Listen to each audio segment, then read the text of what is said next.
हाय दोस्तों, कैसे हो आप सभी का देव कहानियाँ चैनल में स्वागत है। नवरात्रि में 8वें दिन महागौरी शक्ति की पूजा की जाती है। नाम से प्रकट है कि इनका रूप पूर्णतः गौरावर्ण का है। इनकी ऊष्मा शंख, चंद्र और कुंद के फूल से दी गई है। अष्टवर्षा भवभेद गौरी यानी इनकी आयु 8 साल की मानी गई है। इनके सभी आभूषण और वस्त्र सफ़ेद हैं, इसीलिए उन्हें श्वेतांबर धरा कहा गया है। 4 भुजाएं हैं और वाहन वृषभ है, इसीलिए वृषभरूढ़ा भी कहा गया है इनको। इनके ऊपर वाला दाहिना हाथ अभय मुद्रा में है तथा नीचे वाला हाथ त्रिशूल धारण किए हुए है। ऊपर वाले बाएं हाथ में डमरू धारण कर रखा है और नीचे वाले हाथ में वर मुद्रा है। इनकी पूरी मुद्रा बहुत शांत है।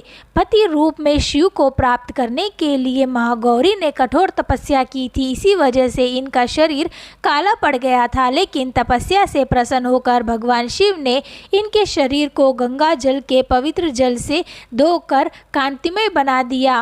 उनका रूप गोरा वर्ण का हो गया, इसीलिए ये महागौरी कहलाई। ये अमोघ फलदायिनी है और इस पूजा से भक्तों के तमाम पाप धुल जाते हैं, पूर्ण संचित पाप भी नष्ट हो जाते हैं। महागौरी का पूजन अर्चना, उपासना, आराधना कल्याणकारी है। इनकी कृपा से अलौकिक सिद्धियां भी प्राप्त होती हैं।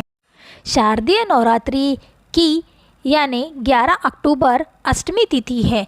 इस दिन को महाअष्टमी और दुर्गा अष्टमी के नाम से भी जाना जाता है। ये दिन माँ दुर्गा के 8वें स्वरूप माँ महागौरी को अर्पित है। मान्यता है कि इसी दिन माँ ने चंड-मुंड राक्षसों का संहार किया था, इसीलिए इस दिन को महाअष्टमी के नाम से जाना जाता है।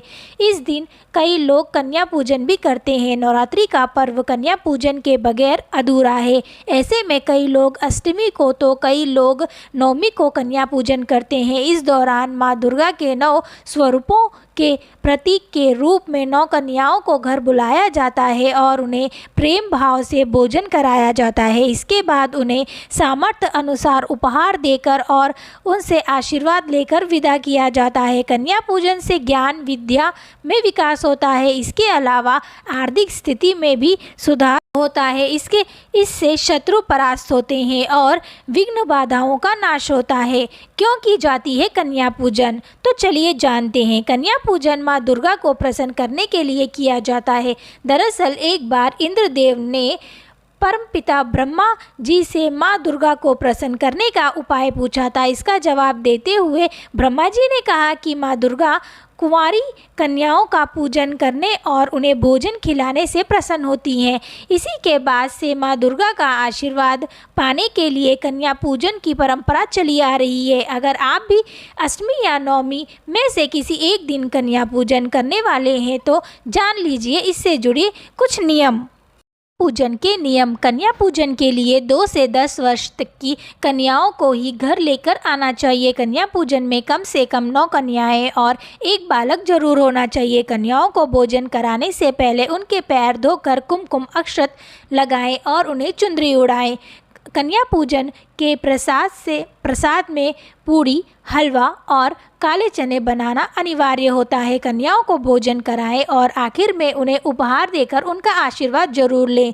नवमी तिथि दुर्गा माता की है तथा अष्टमी तिथि शंकर जी की है। इन दोनों तिथियों का मिलन एक दिवस में होना दुर्लभ माना जाता है। यह उमा महेश्वरी तिथि के रूप में विख्यात है। शास्त्रों में इनका फल महान पुण्य प्रभात बताया गया है। आने वाले शक्ति का उपासक पर्व शारदीय नवरात्रि चल रहा है। इन 9 दिनों में माँ दुर्गा के अलग अलग स्वरूपों की पूजा की जाती है। शक्ति के महापर्व शारदीय नवरात्रि का समापन 11 अक्टूबर को होगा। इस दौरान माँ दुर्गा के 9 रूपों की पूजा के साथ साथ कन्या पूजन भी किया जाता है।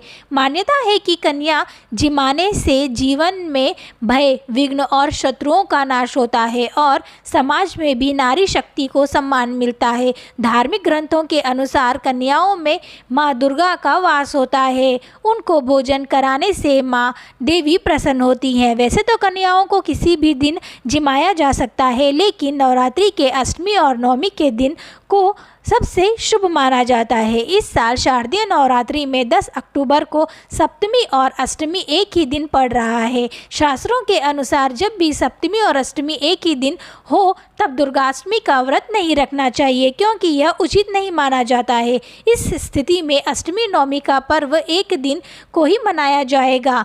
तो दोस्तों, कैसी लगी आपको आज की यह वीडियो? अगर आपको पसंद आई हो तो लाइक, शेयर और सब्सक्राइब करना मत भूलिए।